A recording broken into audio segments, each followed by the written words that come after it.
नमस्कार, आप देख रहे हैं न्यूज़ 18। मैं हूं आपके साथ रुचिका राज।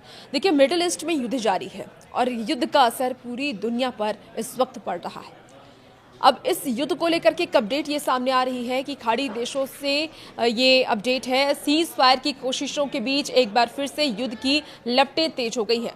अमेरिका ने ईरान के दक्षिणी इलाके बंदर अब्बास में बड़ा हमला कर दिया है और यह हमला रणनीतिक रूप से दुनिया के सबसे महत्वपूर्ण रास्तों से है, जिसका जो है straight of Hormuz. Straight of Hormuz के पास ये बड़ा हमला हुआ है। दावा ये किया जा रहा है कि अमेरिका ने ईरान की मिसाइल लॉन्च साइट्स और माइंस बिछाने वाली नावों को निशाना बनाया है। पेंटागन का कहना है कि ये कार्रवाई सेल्फ डिफेंस में की गई है।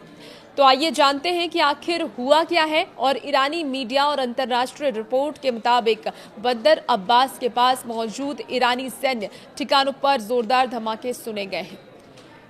आपको बता दें कि अमेरिकी नौसेना और एयरफोर्स ने जॉइंट ऑपरेशन में उन जगहों को हिट किया है जहां से ईरान कथित तौर पर हमले की तैयारी कर रहा था। निशाने पर क्या था वो भी समझाते हैं आपको। मिसाइल लॉन्च साइट्स सबसे पहले उनके निशाने पर थे, क्योंकि उसे नष्ट करना था अमेरिका को, जहां से कम दूरी की ब्लास्टिक मिसाइलें दागी जा रही थी।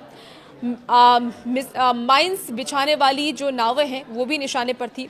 वो विशेष नौकाएं जो समुद्र में सुरंगें बिछा करके व्यापारिक जहाजों को डुबाने का दम रखती हैं। पेंटागन के प्रवक्ता ने यह भी बयान जारी करते हुए कहा है कि उन्हें खुफिया जानकारी मिली थी कि ईरान इन इलाकों से अमेरिकी संपत्तियों और अंतर्राष्ट्रीय जहाजों पर हमले की योजना बना रहा था। ये हमला इतना गंभीर क्यों है, ये सवाल अभी हर किसी के जहन में है। वो समझते हैं क्योंकि बंदर अब्बास स्ट्रेट ऑफ हॉर्मुज के मुहाने पर स्थित है।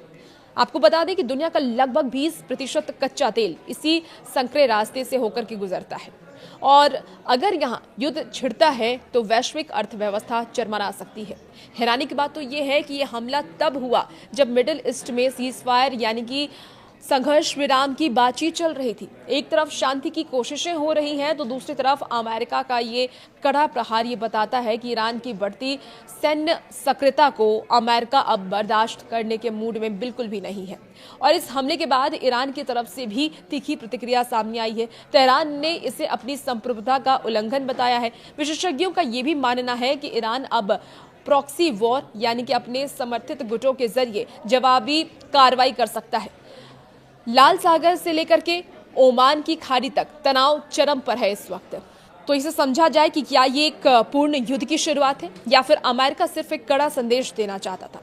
ये सवाल अभी पूरी दुनिया के सामने है। फिलहाल बंदर अब्बास में हुए नुकसान का सटीक आकलन किया जा रहा है, लेकिन एक बात तो साफ है कि मिडिल ईस्ट का बारूद अब एक ऐसी चिंगारी के पास है जो पूरी दुनिया को झुलसा सकती है। क्या ईरान इस हमले का बदला लेगा या फिर दबाव में आकर के पीछे हटेगा, इस पर हमारी नजर बनी हुई है। और भी ऐसी खबरों के लिए बने रहिए आप न्यूज़ 18 के साथ।